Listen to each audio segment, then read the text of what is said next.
You're alright. So just give me a few minutes, cause I'm finna get chatty in a few seconds. You get me?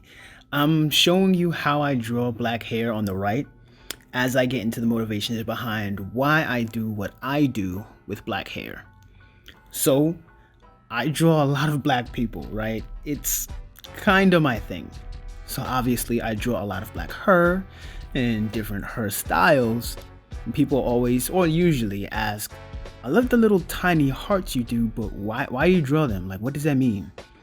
Well, first, I want to discuss the importance behind representing black hair in the first place. I'm not sharing anything particularly new here or dropping any brand new gems. I think it's important to discuss for those who may be unaware or those who need to be politely reminded. So, black hairstyles have always been part of black cultures dating all the way back to ancient Egypt around 3400 BC. All throughout the continent of Africa, elaborate hairstyles were indications of social status, which directly affects not only the understanding of one's personal identity, but also how those around us understand who we are as well. Beyond that, women of certain tribes in West Africa would shave their heads when they were mourning. Men braiding their hair when they were going into war was also a fairly common practice. Some tribes even believed their hair was a connection to God. During the slave trade era, women would braid rice and seeds into their heads when slave owners wouldn't feed them. Others braided whole maps into their heads when they were preparing to escape plantations. And in the 70s, the afro was a symbol of black pride, beauty, liberation, at a time where the status quo was to imitate Eurocentric features. And honestly, that hasn't even really dissipated in today's society, but all of these actions emphasize the deeply personal experience black people have always had with their hair. And whether it be strategic, emotional, spiritual, whatever, black hair almost gave others a slight glimpse into the kind of person you were. It was an extension of the individual. Oh, brother, this guy stinks! Anyway, white colonizers and slaveholders sought to suppress these hairstyles for a variety of reasons. But one of them was clearly to control them and force them to assimilate to a new cultural norm under white supremacy. So like, for example, around the 18th century in Louisiana colonies, there was a large population of free black people.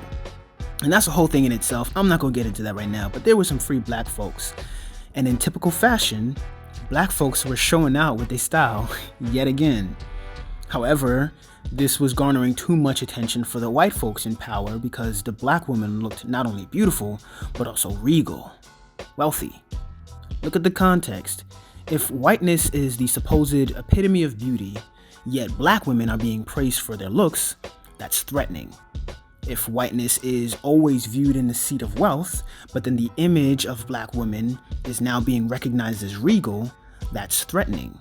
To them, at least. So they enforced the Tignon laws, which essentially targeted women of color to prohibit them from wearing their hair in elaborate styles, thereby forcing them to wear head wraps and hats. So black woman was like, oh, word? Bad, say less. They took those wraps, the scarves, and the big hats, and they made them into styles that made them look even more regal and even more beautiful than before, despite the restrictions. And that's nothing new. You know what I mean? Like, this reaction was basically to say, oh, so you mad? I'll still take your man. Now what? Talk to me nice, respectfully, you feel me? But honestly, that sort of thing still happens to this day. Like, to this day. Not necessarily the exact Tignon laws, but there are still discriminatory laws in the US Army and in 47 states. Don't even get me started on the workplace and local legislations. Listen, I ain't got the time. I don't. But this sort of thing is exactly why black people get upset when non-black people wish to flaunt black hairstyles for a time or season. Even if it is just for appreciation, there's just so much rich history behind braids, fros, locks, like all of it. Black people have had to assimilate to white cultures and adopt Eurocentric hairstyles just to go to work for years. That's just the workplace. Then, when we express ourselves through our fashion and hair, it's demonized until other people want to use it. If you don't have to adopt black features and styles, why would you want to? That's just a question geared towards the motivation behind it. Black hair is more than just a fashion statement. It's always been an expression of oneself. And that's what I hope people can also see in my art. Now, for the question, why do you draw your hair like that? Well, considering all the history behind the suppression of black features, including our hair, I want to accentuate the liberation behind black hair in all of its forms. They've always made us stand out in a unique way, and I like exploring what the hairstyles can say or indicate about each character I draw. Black hair operates differently than other kinds of hair. It often grows out, not straight down. But it's also very, very versatile in the ways that black people manipulate it.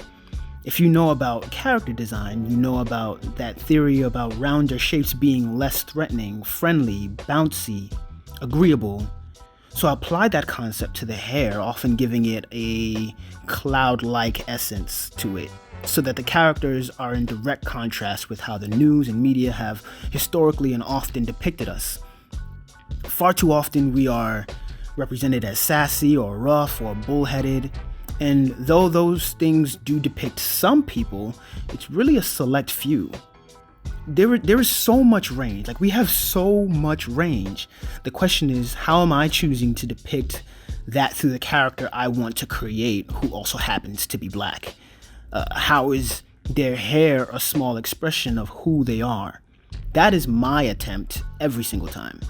And I do not get it right every time, but all of this is why I try. If you aren't black and you want to try creating black characters, I think it's important to think about this stuff and perhaps discuss it. Just observe or even ask other black artists about it if you're close with them. But back to the question, why do you draw the little hearts in their hair? Well, that's a message. That's literally all it is. Like, considering, again, all the suppression of black hair throughout history, I find it fitting to say to the viewer, you are loved and you are seen. Just keep doing your thing. I would hope anyone, especially black people, would look at something I created and resonate with it. If that's the case, I hope they see the little heart and immediately think of love. So to see a symbol of blackness in the characters and a symbol of love within that, it's as if to say, I love your blackness and I love mine too. I see you, I love you, keep doing your thing. That's it. The purpose behind why I go so hard for making black art like this is not just because I'm black. It's because I believe black people, just like everyone else, are made in the beautiful image of God, and as such, are worthy of dignity, respect, love, honor, all of these things. And just because it may look different doesn't mean that fact is any less true. But yeah, that's about it. Quick shout out to the Patreon for always rocking with me. I love y'all. Join us if you haven't already in the Patreon. Vibe with the tribe. We're already like 100 deep. I post in there like literally almost every day, and I'm always doing mad stuff with them. It's like our nice little club where we get to share things with each other. Also, since you here, hit me with a little like or whatever, a little sub too, because I got more content coming, God willing. But yeah, be easy. Grace and peace, man.